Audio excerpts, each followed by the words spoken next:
Hello friends, नमस्कार. The tasty डिशमध्ये तुमच्या सगळ्यांचं खूप मनापासून स्वागत. आज आपण ब्रेकफास्टसाठी खूप हेल्दी आणि टेस्टी नाचणीची स्मूदी तयार करणार आहोत. यासाठी इथे मी 1.5 चमचा नाचणीचं पीठ घेतलेलं आहे. हे पीठ मी मिक्सरवरच बारीक करून घेतलेलं आहे. विकतचं नाचणीचं पीठ पण तुम्ही घेऊ शकता.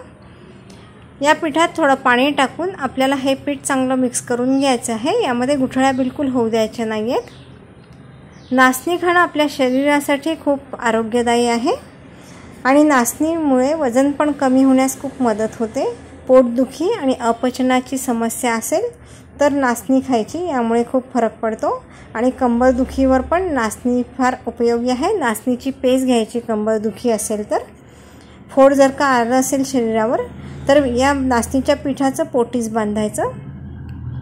आता आपण एका पातेल्यात 1.5 वाटी पाणी घेतलेलं आहे आणि यामध्ये खूप थोडं मीठ टाकलेलं आहे.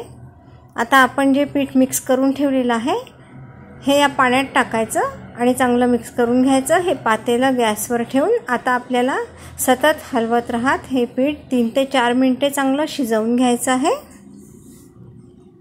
ही नाचणीची स्मूदी तुम्ही आठवड्यातून एकदा तरी तयार करून नक्की घेऊन पहा, यामुळे खूप फरक पडतो.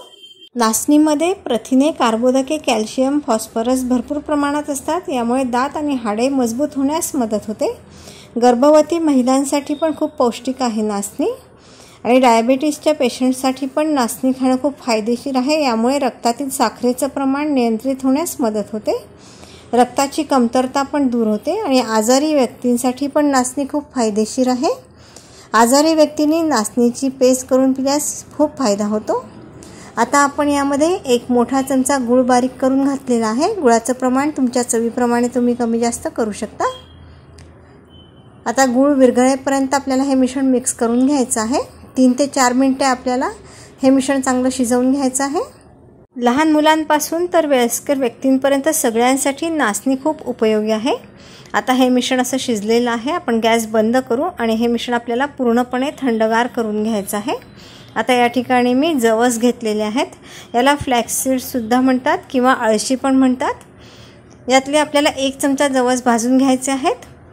हे जवस भाजताना तडतड उडू लागतात, तोपर्यंत आपल्याला भाजून घ्यायचे आहेत. जवस खाणं पण आपल्या शरीरासाठी खूप फायदेशीर आहे.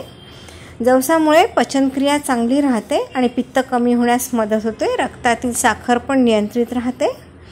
आणि या ठिकाणी मखाने घेतलेले आहेत. मखाने पण भाजून घ्यायचे आहेत.